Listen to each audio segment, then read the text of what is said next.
many times are they getting hit on an average month? It just kind of depends on what the exposure to the internet is.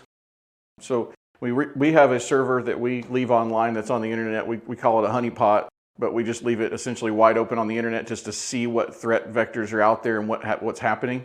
It's not part of any of our network or anything like that. And we don't let it get compromised, but it's a good piece of threat intelligence for us, because as we're executing our cybersecurity program for customers, we need to know what's out there. What kind of activity does a honeypot see? Oh, it's unbelievable. Unbelievable. Gigabytes per day of attack. Gigabytes per day. Just a Windows server sitting on the internet. So the amount of threats coming inbound from the internet is not even measurable. Where do you start on this front if you don't have a good posture? And what is good, what's the path to good? So you definitely want to make sure you have endpoint protection in place.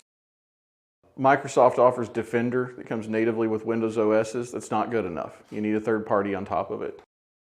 Patching is where I would put way high on that list, and these two may be equal.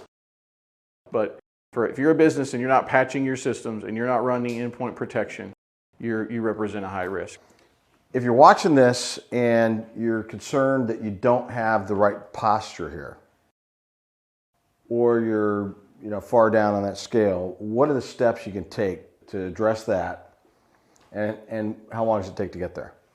I'd say make sure you have endpoint protection in place, antivirus, third-party antivirus. Go look at the Gartner Magic Quadrant Top 20 and pick one, right? They're all going to be very similar in feature and benefit. Make sure you have a patch schedule and process in place, and make sure that you're following it. So if you're a business decision maker, a CIO, a CTO, go ask your systems administrators how you're managing patching, and ask them how they can report against it to let you know that things have been patched. Talk to them about hardening. What are we doing to harden our systems? Are we using imaging? Are we applying best practices? How do we ensure that happens to every asset when it comes in the door, right? And nothing skips that process.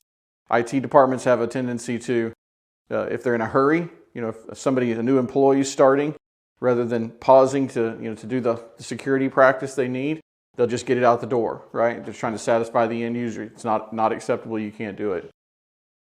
Get a cybersecurity platform in place and use an agent, right? Again, get that preventative mentality in your head around this posture and what you're trying to do, and then use host-based intrusion detection where possible.